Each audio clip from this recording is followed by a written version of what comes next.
ओम नमो भगवते वासुदेवाय।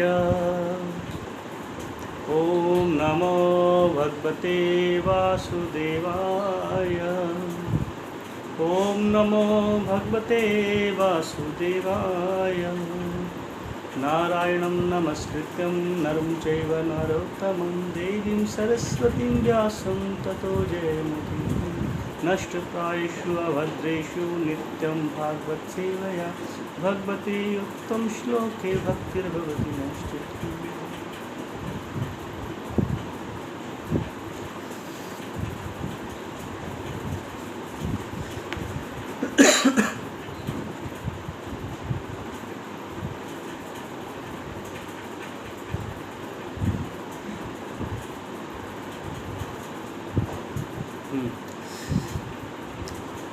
तानि सर्वाणि संयम्य युक्त आसीत् मत्परः वशे हि यस्य इन्द्रियाणि तस्य प्रज्ञा प्रतिष्ठिता। शब्दार्थ तानि उन इंद्रियों को सर्वाणि समस्त संयम्य वश में करके युक्तः लगा हुआ आसीत स्थित होना चाहिए मत्परः मुझ में वशे पूर्णतया वश में ही निश्चय ही यस्य जिसकी इंद्रियां तस्य उसकी प्रज्ञा चेतना प्रतिष्ठिता स्थिर। अनुवाद और तात्पर्य जगत गुरु श्रील प्रभुपाद जी के द्वारा। श्रील प्रभुपाद की जाए। जो इंद्रियों को पूर्णतया वश में रखते हुए इंद्रिय संयमन करता है और अपनी चेतना को मुझ में स्थिर कर देता है वह मनुष्य स्थिर बुद्धि कहलाता है। तात्पर्य इस श्लोक में बताया गया है कि योग सिद्धि की चरम अनुभूति कृष्ण भावनामृत ही है। जब तक कोई कृष्ण भावना भावित नहीं होता तब तक इंद्रियों को वश में करना संभव नहीं है।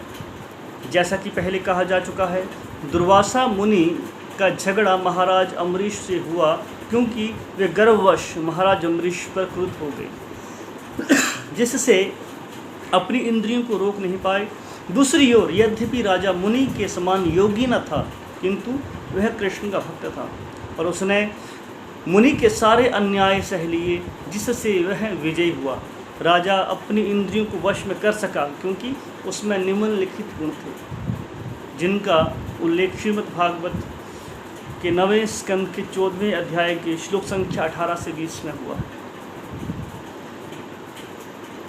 स वै मनः कृष्ण पदारविंदो यो वाचांसी वैकुंठ गुणानुवर्णने करो हरिर्मंदिर मार्जनादिषु श्रुतिं चकाराच्युत सत्कुरु कथोदय मुकुंद दला दर्शने दशो तद्भृत्य गात्र स्पर्शे अंग संगमम घ्राणम च तत्पाद सरोज सौरभे श्रीमुत्तुल्य रसनाम तत्पर्पिते पादो हरे क्षेत्र पदानुसर्पणे शिरो ऋषिकेश पदा अभिवंदने कामं च दास्य दातु कामेया यत् उत्तम श्लोका जनाश्री हरति। राजा अम्बरीश ने अपना मन भगवान कृष्ण के चरणारविंदों पर स्थित कर दिया, अपनी वाणी भगवान के धाम की चर्चा करने में लगा दी, अपने कानों को भगवान की लीलाओं के सुनने में, अपने हाथों को भगवान का मंदिर साफ करने में, अपनी आँखों को भगवान का स्वरूप देखने में, अपने शरीर को भक्त के शरीर का स्पर्श करने में, अपनी नाक को भगवान के चरणारविंदों पर भेंट किए गए फूलों की गंध सूंघने में, अपनी जीभ को उन्हें अर्पित तुलसी दलों का आस्वाद करने में, अपने पाँव को जहाँ जहाँ भगवान के मंदिर हैं उन स्थानों की यात्रा करने में, अपने सिर को भगवान को नमस्कार करने में तथा अपनी इच्छाओं को भगवान की इच्छाओं को पूरा करने में लगा दिया।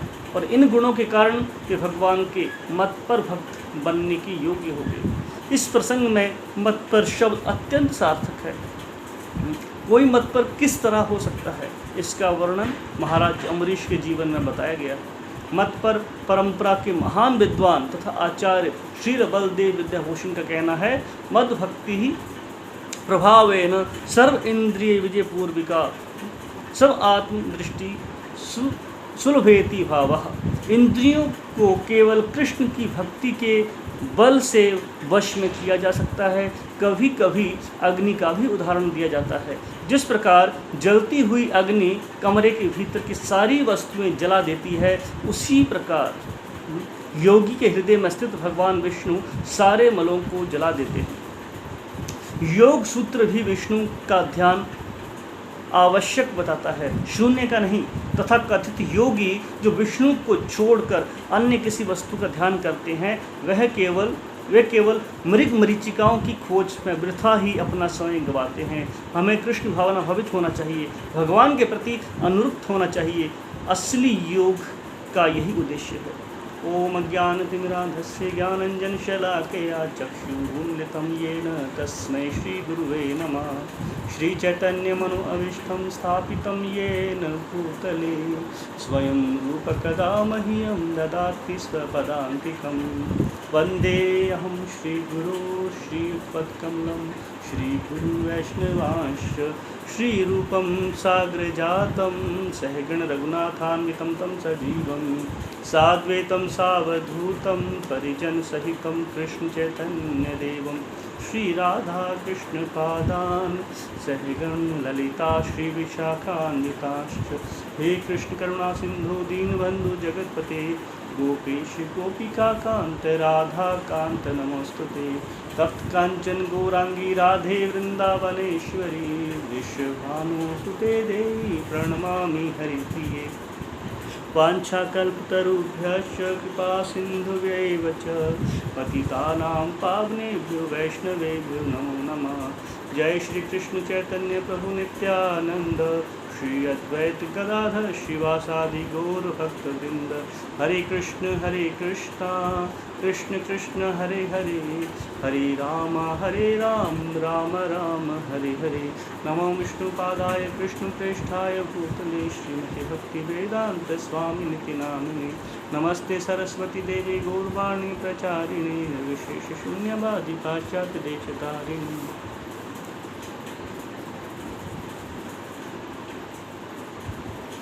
तानि सर्वाणि संयम्य युक्त आसीत् मत्परः वशेषम इंद्रियाणि तस्य प्रज्ञा प्रतिष्ठित। तो बहुत सुंदर श्लोक है आज का।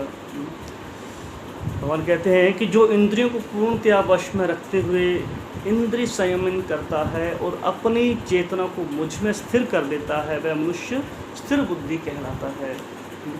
तो अभी तक भगवान बहुत डिटेल में बता रहे हैं। यहाँ पर श्लोक पूछा था 54 नंबर श्लोक में अर्जुन ने 4 प्रश्न पूछे थे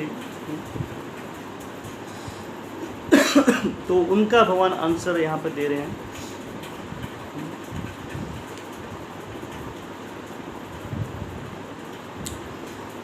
तो यहाँ पर भगवान अर्जुन के सामने ऐसी विधि का, ऐसी पद्धति का वर्णन कर रहे हैं जिसके द्वारा व्यक्ति अपनी इंद्रियों को वश में कर सके।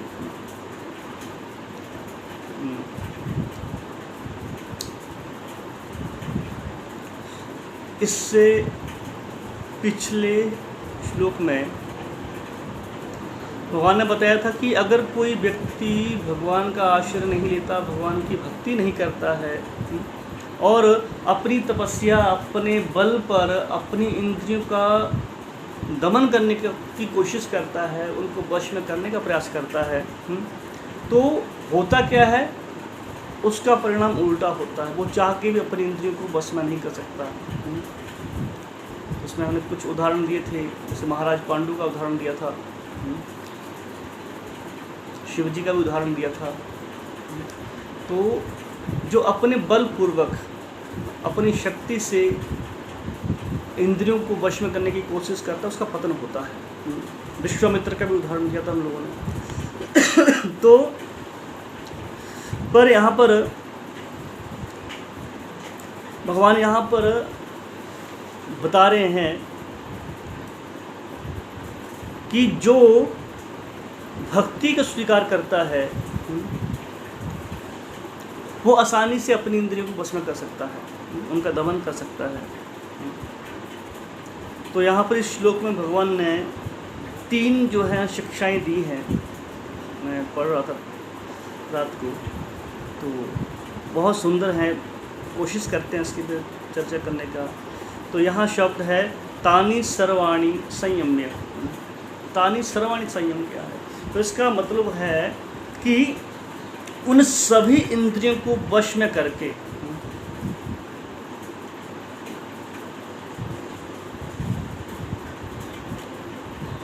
सभी इंद्रियों को वश में करके। तो पिछले श्लोक में भगवान ने कहा था कि जो व्यक्ति बहुत बुद्धिमान होते हैं, विद्वान होते हैं, वो क्या करते हैं कि इंद्रियों को अपने वश में करने का प्रयास करते हैं, और उसके बावजूद भी क्या होता है, इंद्रियां वश में नहीं हो पाती। भगवान ने पिछले श्लोक में शब्द क्या यूज किया था? बलपूर्वक इंद्रियां क्या करती हैं? मन को हरण कर लेती हैं, मन को हर लेती हैं। ये शब्द गीता में भगवान ने यूज किया है 60वें श्लोक में।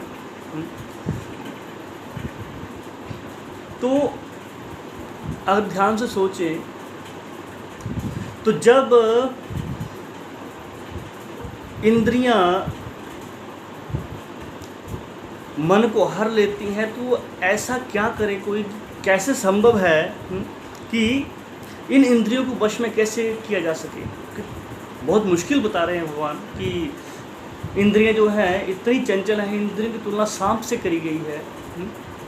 ये इंद्रियां बहुत स्ट्रॉन्ग हैं और बड़े से बड़े विद्वान योगी को भी क्या करती हैं? नीचे गिरा देती हैं। क्योंकि विषयों के प्रति उसका मन जो है तुरंत खींच जाता है, विषयों की तरफ भागती हैं इंद्रियां ही।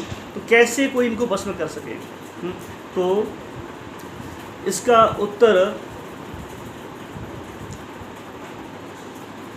यह है कि भगवान ने पीछे जो कहा था कि जो व्यक्ति इंद्रियों को वश में करने का प्रयास करता है अपने बल पे, उसकी इंद्रियां वश में नहीं हो सकती, मन उसका हर लेता है। पर अगर कोई भगवान की भक्ति को स्वीकार कर लेता है, भक्ति में लग जाता है, तो उसकी इंद्रियां आसानी से क्या होता है? वश में हो जाती हैं और मन को नहीं कर सकती। अमरीश महाराज का उदाहरण दिया प्रभुपाद जी ने तात्पर्य में।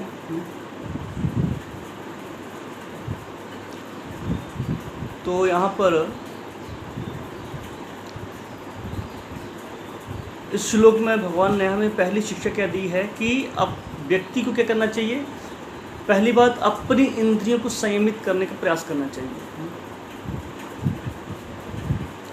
और कैसे? भगवान की भक्ति को स्वीकार करके, बलपूर्वक कहा है, भक्ति को स्वीकार करके आप अपने मन से, अपनी शक्ति से, अपने योग से, अपने ज्ञान से, अपनी विद्वता से आप इंद्रियों को वश में नहीं कर सकते। तो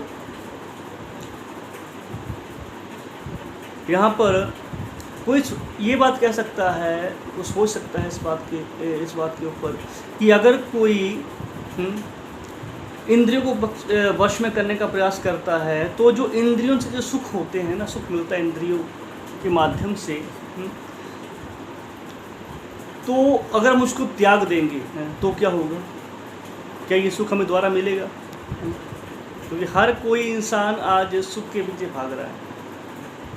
तो इसका बहुत एक अच्छा उदाहरण मिलता है श्रीमद् भागवतम में। प्रहलाद महाराज अपने जो साथी हैं उनके स्कूल के, उनको क्या कहते हैं प्रहलाद महाराज? सुखम इंद्रियकम दैत्या देह योगेन देहिनाम सर्वत्र लभ्यते। सर्वत्र लभ्यते कहते हैं, हर जगह दिखता है। देवध्यता दुखम यन्नतः, कहते हैं कि शरीर के संपर्क से इंद्रिय विषयों से जो सुख का अनुभव किया जाता है वह तो किसी भी योनि में अपने विगत कर्मों के अनुसार प्राप्त किया जा सकता है। ऐसा नहीं है कि हम सोचें कि इसी हमें शरीर में, मनुष्य शरीर में ही सुख मिलते हैं।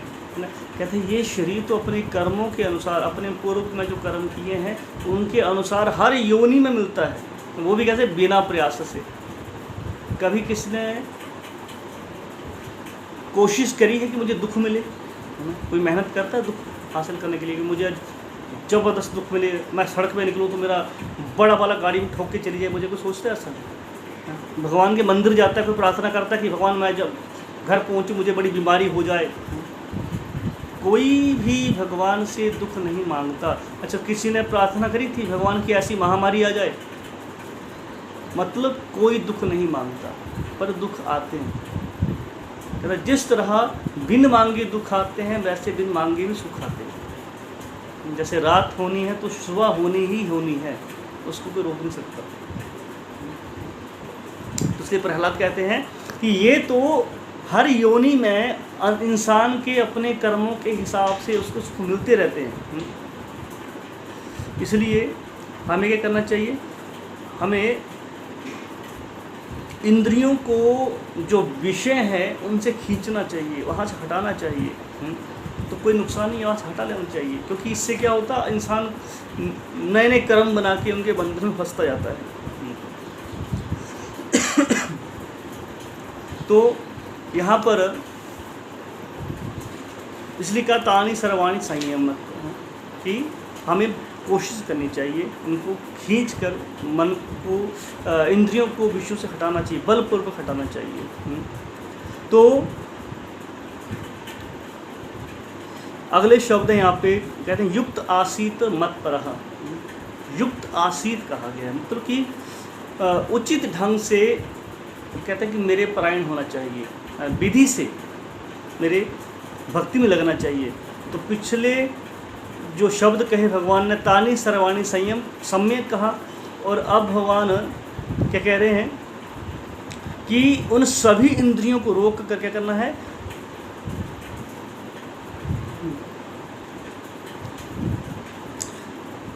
क्या करना चाहिए? कृष्ण के परायण होना चाहिए, कृष्ण की भक्ति को स्वीकार करना चाहिए। तो प्रश्न क्या था? जो आपने शायद है ना, याद रखना चाहिए हम लोगों को। 54 नंबर में 4 प्रश्न पूछे थे, तो उसमें जो प्रश्न था एक, वो था स्थित धी किम आसीत। स्थित धी कहते हैं, मतलब कि जो बुद्धिमान होता है, जो धीर होता है, किम आसीत मतलब कैसे बैठता है, ये प्रश्न था भगवान का। तो उसका उत्तर भगवान दे रहे हैं अभी तक। मतलब कि 54 से प्रश्न पूछा था, 55 से लेकर भगवान उसी प्रश्न के उत्तर को दे रहे हैं भगवान। तो यहाँ पर कि किस प्रकार बैठता है, तो भगवान के जो है उस प्रश्न का उत्तर यहाँ क्या दे रहे हैं, मत परह युक्त आसीत। आकर पूछा स्थित धी किम आसीत, कहते हैं मत परह युक्त आसीत, की क्या करता है वो, अच्छी प्रकार से अपने आप को मेरे में लगाता है, मतलब मेरे परायण होके बैठता है, मेरी भक्ति में लग जाता है। ये भगवान ने उत्तर यहाँ दिया। तो भगवान ने क्या, इंद्रियों को संयमित करके वो कहता मेरे परायण हो जाता है। तो हमें यहाँ से क्या शिक्षा लेनी चाहिए कि हमें क्या करना चाहिए, अपनी इंद्रियों को वश में करके श्री कृष्ण के अधीन होना चाहिए, कृष्ण की भक्ति को स्वीकार करना चाहिए, हमें ऐसा करना चाहिए। क्योंकि इंद्रियां तो बहुत बलवान हैं।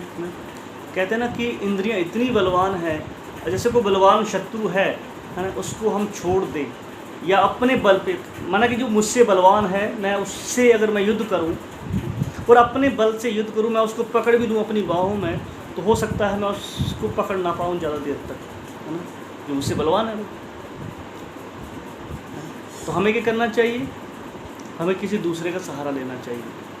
जैसे इंद्रियां इतनी बलवान हैं, हम जैसा इंसान अगर कोशिश करे भी इंद्रियों को वश में करने की तो नहीं कर पाता, अपने बल पे नहीं कर सकते हम कमज़ोर हैं, इंद्रियां बहुत बलवान हैं। चाह के भी हम क्या करते हैं, मन को कोशिश करते हैं वश में करने की। हम देखो माला करते हैं, माला किसमें कितना प्रयास करते हैं ताकि मन जो है कम से कम ध्यान से माला सुनने की कोशिश करे, पर होता क्या है, एक मन का भी मन ध्यान से नहीं सुनता। हम बैठते हैं सत्संग में, बैठते हैं, हमारा मन नहीं बैठता सत्संग में, हम बैठे तो शरीर यहाँ पे, मन कहीं और होता है हमारा, हम चाह के भी नहीं कर सकते। हमें करना क्या चाहिए, हमें अपने मित्र का सहारा लेना चाहिए। कृष्ण गीता में कहते हैं 5वें अध्याय के 29वें श्लोक में,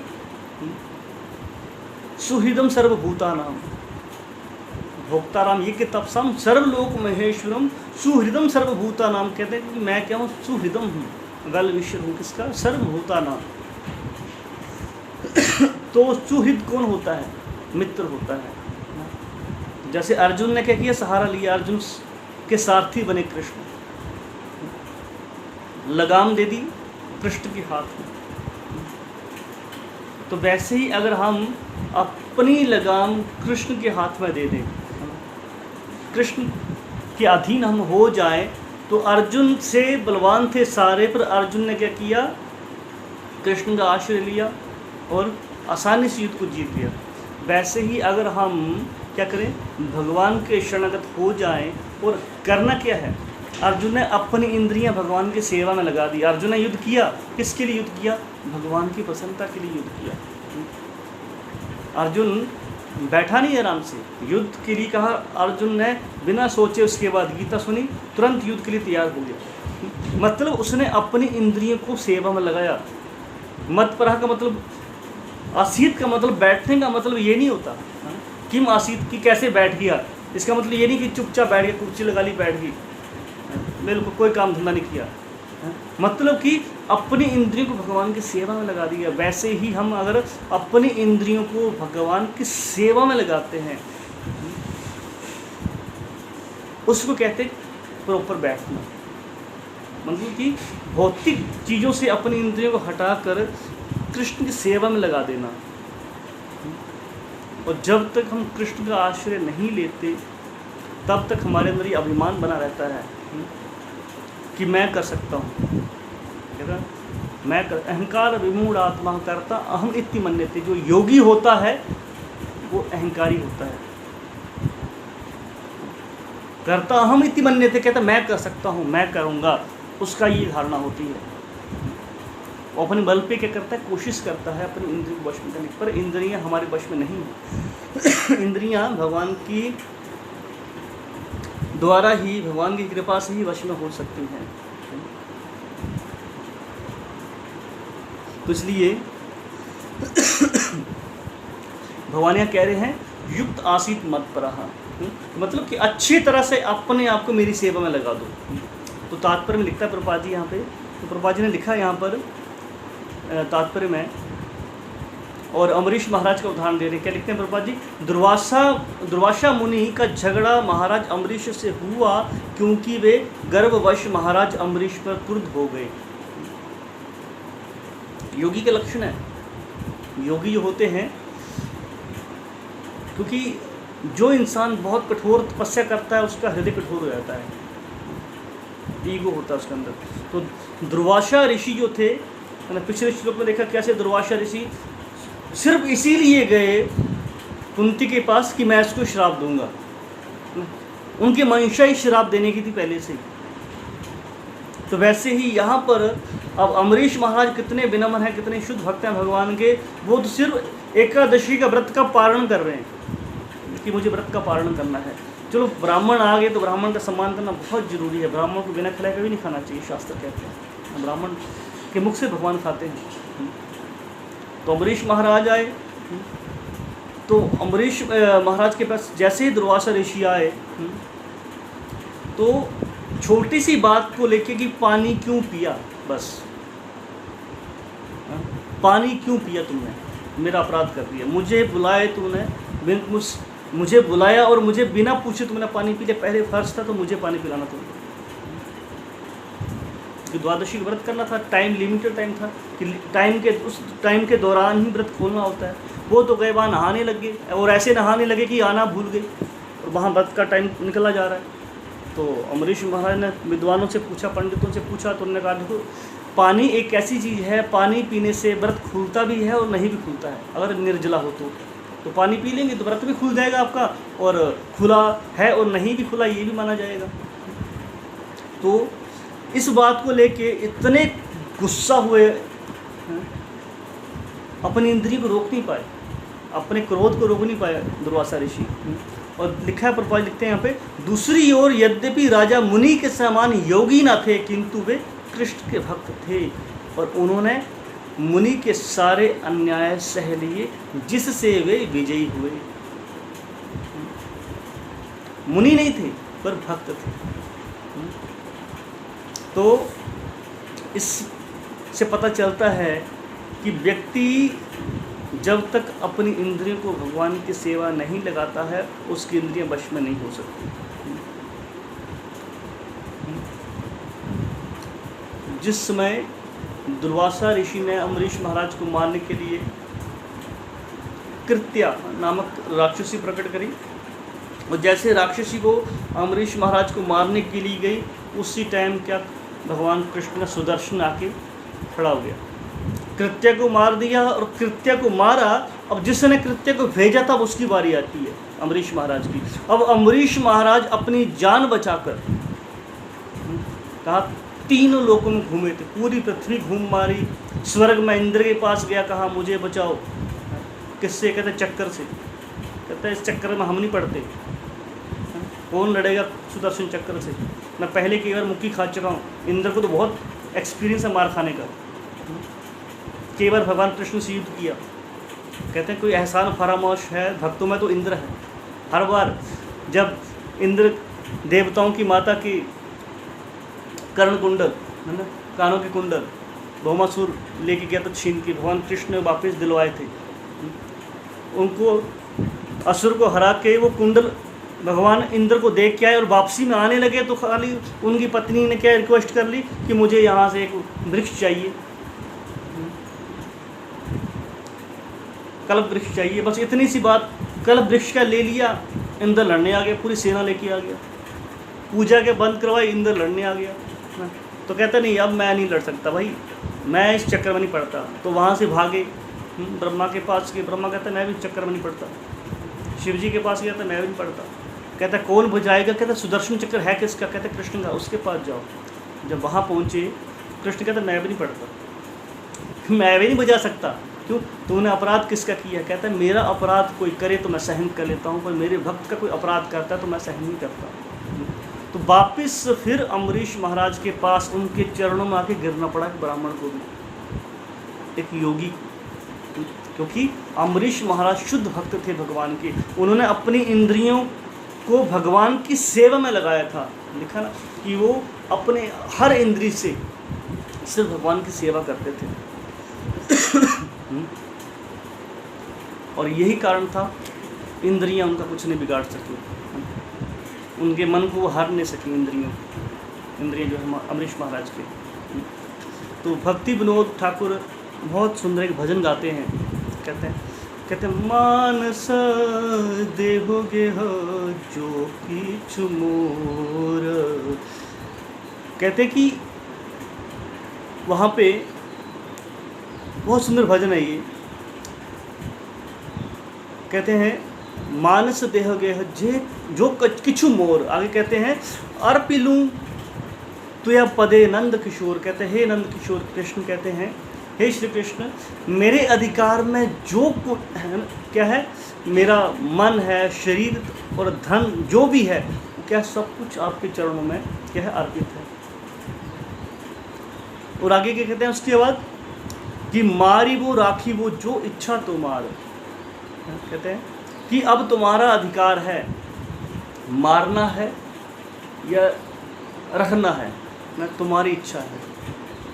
इतना भाव होना चाहिए। तो अम्बरीश महाराज का ये भाव था। जैसे कृत्या खड़ी हुई मारने के लिए, अम्बरीश महाराज हाथ जोड़ के खड़े हो गए।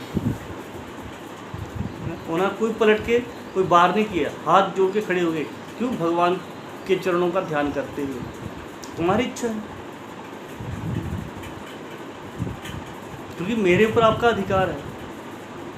तो इस तरह से भक्त क्या करता है, अपनी इंद्रियों को भगवान की टोटल सेवा में लगा देता है, अपने मन को भगवान के चरणों में लगा देता है। इसलिए क्या होता है, उसकी इंद्रियां उसके मन को हार नहीं सकती।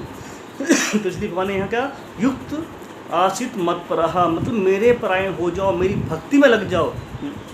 गीता में भगवान 9वें अध्याय के 34वें श्लोक में कहते हैं, इसलिए मन मनामत भक्तों मध्य से मन नमस्कार, मेरे भक्त बनो, मुझे नमस्कार करो, मेरी ही पूजा करो, अपने मन को मुझ में युक्त कर दो। तन नहीं कहा, तन किस काम का? तन हमारे काम का नहीं, इतना गंदा ही। भगवान ने तन नहीं मांगा, ना भगवान ने धन मांगा, भगवान ने मन मांगा है। क्यों? हमें अपना मन जो है भगवान के चरणों में लगाना चाहिए। तो यहाँ पे इसलिए कहा एवं आत्मना युक्तवा, मतलब इस प्रकार युक्त करके। भगवान कह रहे हैं युक्त आसीत, मतलब युक्त होना चाहिए। तो भगवान वहाँ 9वें अध्याय के जो 34 श्लोक में क्या कहा, मन मना मत भक्तो मद्यज नमस्कुरु माम यशस्वी युक्त एव आत्मना मत परायण। तो यहाँ पे भगवान ने उस श्लोक में 4 जो हैं बातें कही हैं। बताए 4 तरह से कोई भगवान से युक्त हो सकता है, 4 तरह से। वो 4 विधि बताई भगवान ने 9वें अध्याय में। क्या क्या है कि अपना मन मेरे में लगाओ, दूसरे मेरे भक्त बनो, तीसरा मेरी पूजा करो, और चौथा मुझे नमस्कार करो।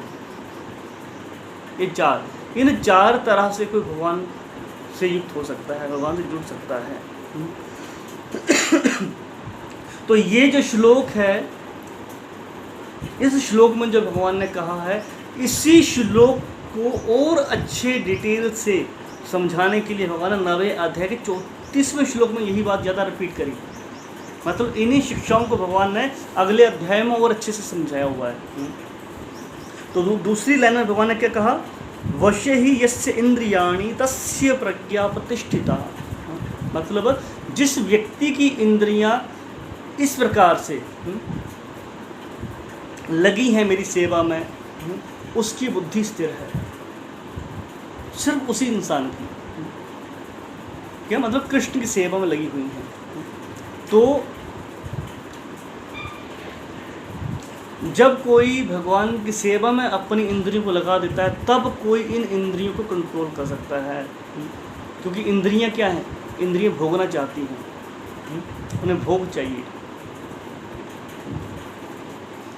और कोई अगर इन इंद्रियों को खुला छोड़ दे तो इंसान वो इन इंद्रियों को वश में नहीं कर सकता।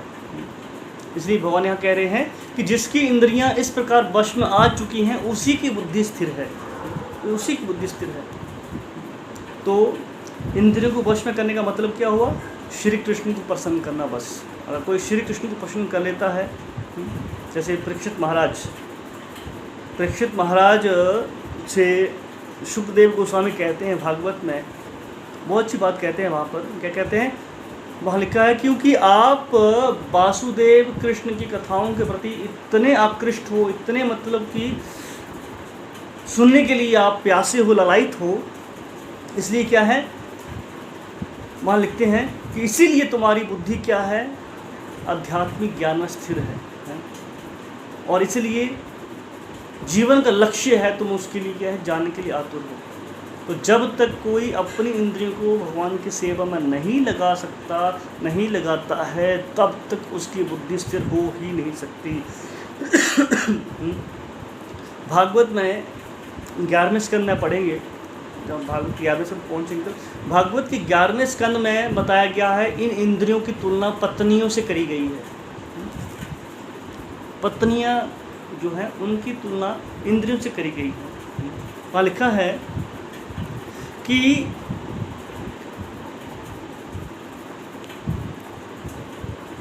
पांच इंद्रियां क्या हैं, पत्नियां हैं।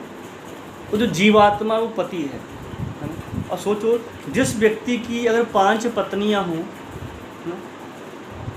जहाँ तक मेरा अनुभव, मैंने लोगों से सुना है, देखा है, इंसान से एक संभाली नहीं जाती है। और किसी की 5 हो तो कहाँ संभाल पाएगा। पर होता क्या है फिर उस टाइम, हर पत्नी की एक अपनी डिमांड होती है। कोई कहेगी मुझे ये चाहिए, कोई कहेगी मुझे वो चाहिए। मतलब किस किस की इच्छा पूरी करोगे। और उनकी इच्छाओं को पूरी करने के चलते में इंसान क्या होता है, दिमाग पागल हो जाता है, उसका परेशान होता है। बहुत मुश्किल है पूरा करना। तो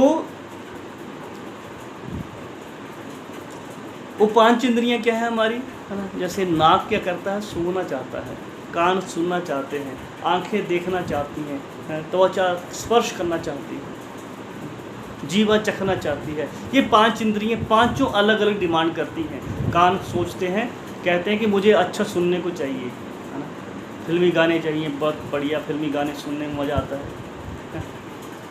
आंखें चाहती कोई अच्छा रूप देखूं।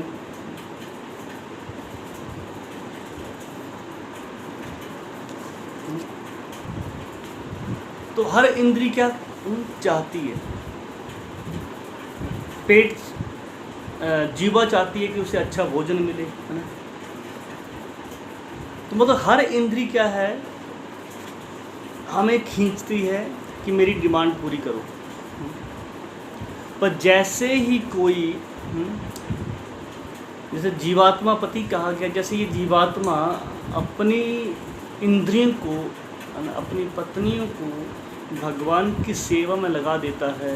जैसे अम्बरीश महाराज के बारे में क्या बताया, वो पाँव का इस्तेमाल क्या करते थे भगवान के मंदिर जाने में, भगवान के जहाँ तीर्थ स्थान है वहाँ जाने में। कानों का इस्तेमाल करते थे भगवान की कथा सुनने में। आँखों का इस्तेमाल करते थे भगवान का दर्शन करने के लिए।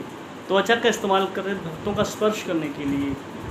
जीवा का इस्तेमाल करते थे भगवान को अर्पित महाप्रसाद का सेवन करने के लिए, उनका गुणगान करने के लिए। जीवा का एक ही काम नहीं होता कि खाना खाना है, जीवा का काम गुणगान करना भी होता है।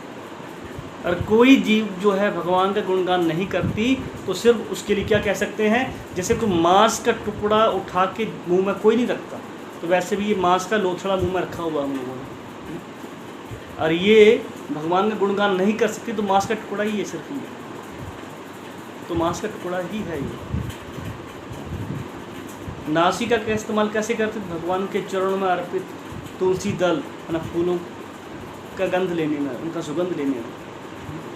अगर कोई इस विधि से भगवान की सेवा में लगता है तो क्या होता है, उसकी इंद्रियां अपने आप वश में हो जाती हैं और उसकी बुद्धि सुरक्षित हो जाती है। इसलिए भगवान यहाँ क्या कह रहे हैं कि जिस व्यक्ति की इंद्रियां वश में नहीं हैं उसकी बुद्धि नष्ट हो जाती है, उसकी बुद्धि को नष्ट कर देती हैं। और जिसने अपनी इंद्रियों को वश में कर लिया है उसकी बुद्धि सुरक्षित है। तो हमें अपनी बुद्धि को सुरक्षित करना है, तो हमें क्या करना है, युक्त आसीत मत पर, मतलब कि भगवान के युक्त होना है, भगवान के परायण होना है, भगवान की भक्ति में लगना है। इस विधि से क्या होगा, हम बहुत आसानी से सरलता से भगवान के चरणों में बैठ के अपनी इंद्रियों को सुरक्षित सेवा में लगा सकते हैं। नहीं तो अपने बल पे हम जितना भी कोशिश करें, जब दुर्वासा ऋषि जैसे महान योगी अपनी इंद्रियों को वश में नहीं कर सके, विश्वामित्र जैसे योगी अपनी इंद्रियों को वश में नहीं कर सके हैं, पांचों पांडवों के पिता पांडु वो अपनी इंद्रियों को वश में नहीं कर सके,